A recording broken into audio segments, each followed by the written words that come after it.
I'd be happy to answer any questions if you have any. Yes. What are some common and frustrating misconceptions about ovarian cancer, and what are some early signs that you felt you had to fight for over and over? I think people think that there is a test that you can use. They usually point to the CA-125 test. What a CA-125 test is, it tests the protein in a person's blood. And if you have a marker to go from, typically they use the CA-125 when a person has had ovarian cancer, and then they go through their chemotherapy, and it gets to a point where they call it remission. They get to a certain point, and then they say, okay, here is your marker. Your CA-125 Amy's was like 5 when they took her to remission the first time. But everybody's different with the CA-125. It's that markers, they don't have a marker to begin with. So when people think that there's a test for it, they don't really have a marker to begin with. If they had one to begin with, maybe it would be a little bit valid. But what they did one person's marker normal could be 5 and another person's could be 15. So you can't really tell by that and that by itself. The other thing is that when they would say, okay, this is where your C120, they would use it as a way that they could evaluate. And they get to a certain point and they say, we need to do a CT scan. People say, well, you can see it in a CT scan. They can't. They can only see it in masses in a CT scan. So but this type of cancer, it's particles. You don't see it. So what they would do is they would do a CT scan. They would do a CT scan with contrast. And then if it said no, then they would say, okay. If it continued to elevate, then they do what's called a PET scan. They have a PET scan at Cleveland Clinic. I don't think they even had one in Fort Wayne. This test is $30,000 every time they do this test. So they're going to be they scrutinize what they'll do. And then they would see it. But it would get to that point, and by then it had already spread. That's the problem with this type of cancer. That's why it's so important that there's a better early detection way. Because if you catch it in the ovaries, where they call it stage 1, they can get rid of it. Or if you know that it's coming, they can get rid of it. Most of the time they can't. Yes? Yeah, so why should people donate to the cause when doctors already have the CE-125 and ultrasounds for this type of detection? Because the CE-125 is not a valid way to do it. It's not, okay, it's a way to do it, but it doesn't, since you don't know, everybody's different, you don't know specifically what their marker is, and so therefore, you don't know if they have it. You could have a high CA-125, a higher CA-125 than someone else, just because you have more protein in your blood. So you don't really know for sure. But I said, don't take my word for it. You go to amysfoundation.org on our website, and Cleveland Clinic spells this out.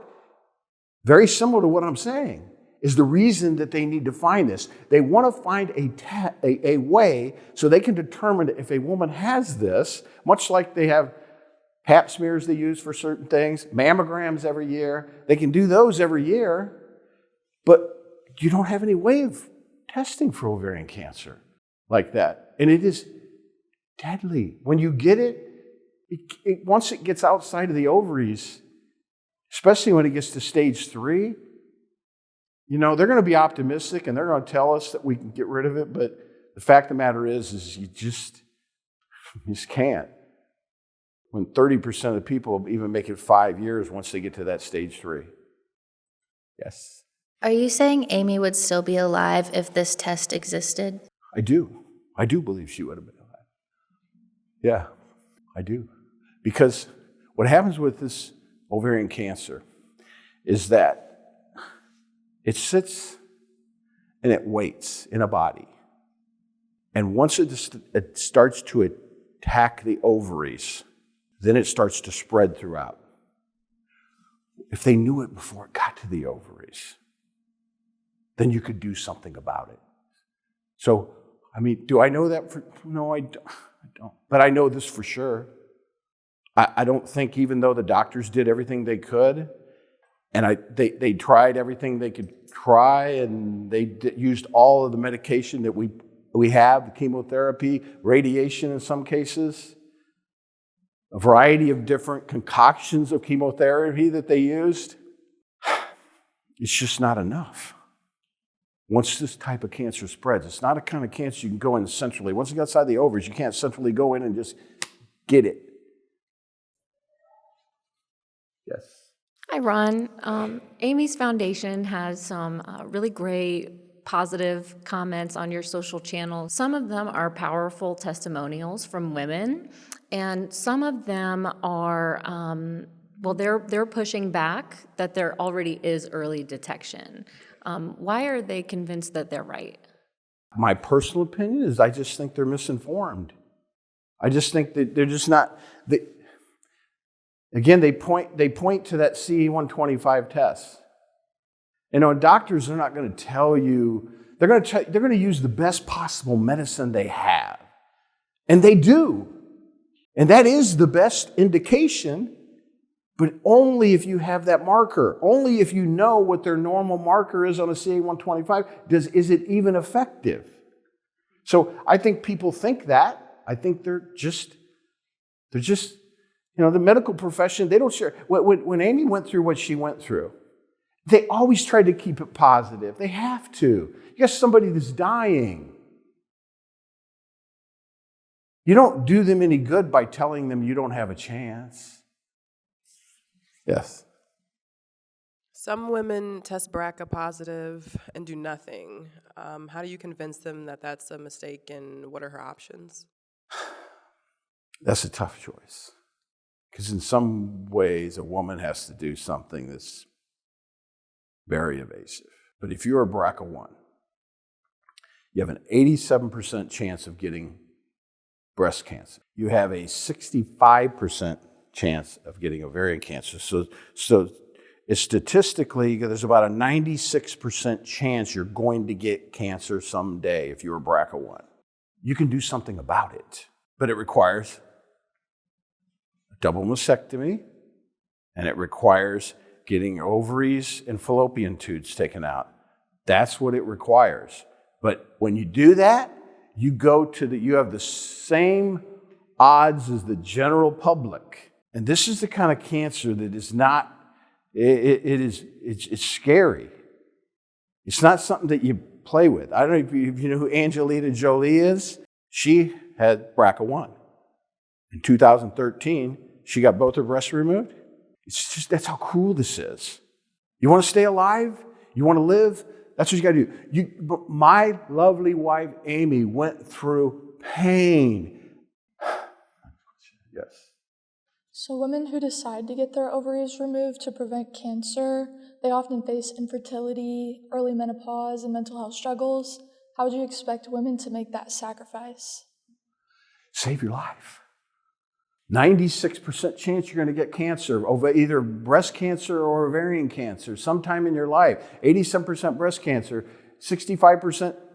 The way the BRCA gene works is if a man and a woman have a baby, that baby has a 50-50 chance of carrying that gene.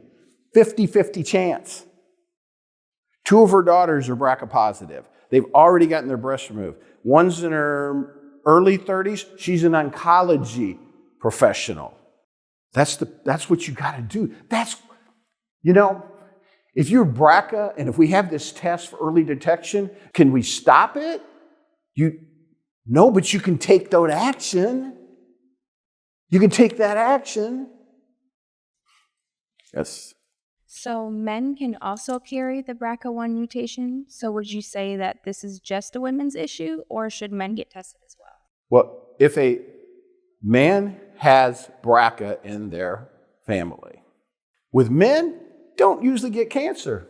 You just carry it. So every baby that man has a 50-50 chance of having this gene. It's just, the statistics are all lined up against it. It's not a fair disease. It's a terrible disease. When I found out that Amy had this, it was like, I didn't get it. I lived it. Now I get it. I know what pain and suffering looks like. I know what the spirit of someone wanting to live looks like. It's just not something you play with. It's just like, okay, you got dealt those cards, you just got to have to play the cards you dealt.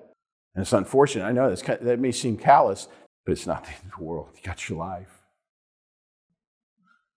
Yes. What's the conversation you could have with Amy now if you could? I talk to Amy all the time. You go to my place, her pictures are everywhere. When I walk out the door every morning when I go to work, I say, goodbye, honey, I love you. Yes.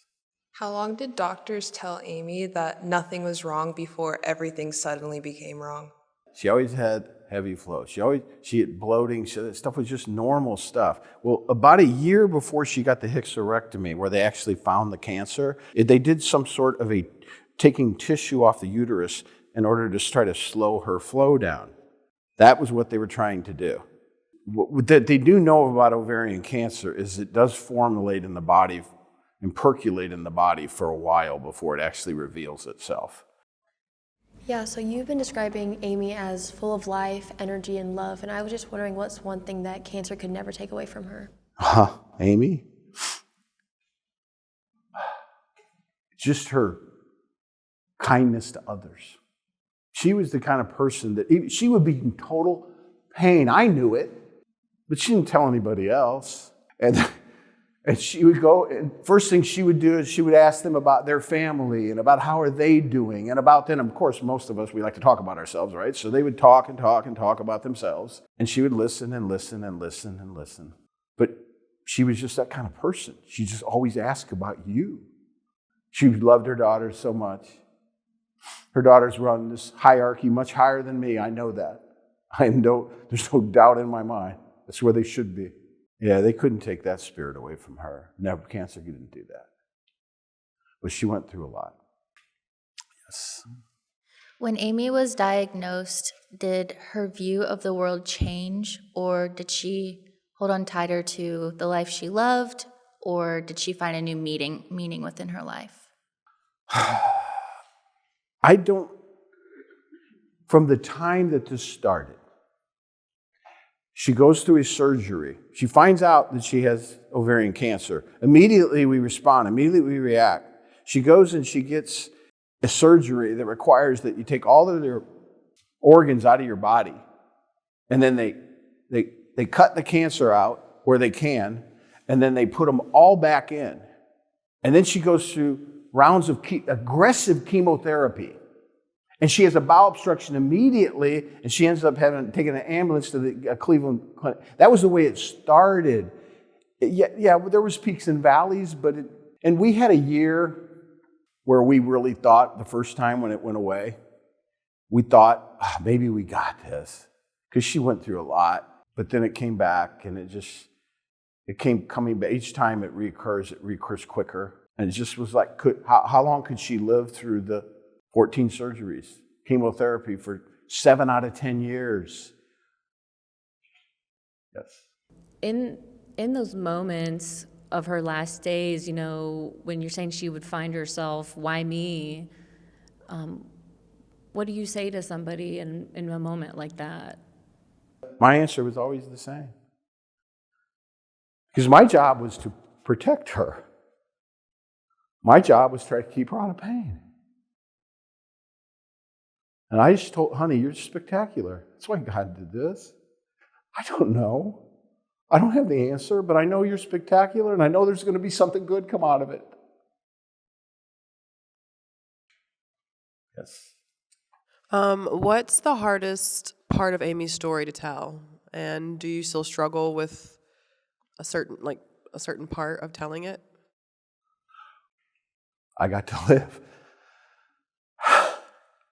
She didn't. We both love to live. We both love to live. I love to live. I still love to live. She didn't get to.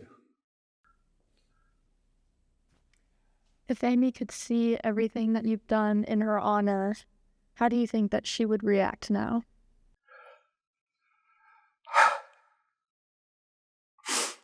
She'd say thank you. She'd say thank you for loving me so much. She'd say, thank you for letting me talk through you. She'd say, thank you for standing by my daughters, not leaving them. She'd say, thank you for keeping my spirit alive.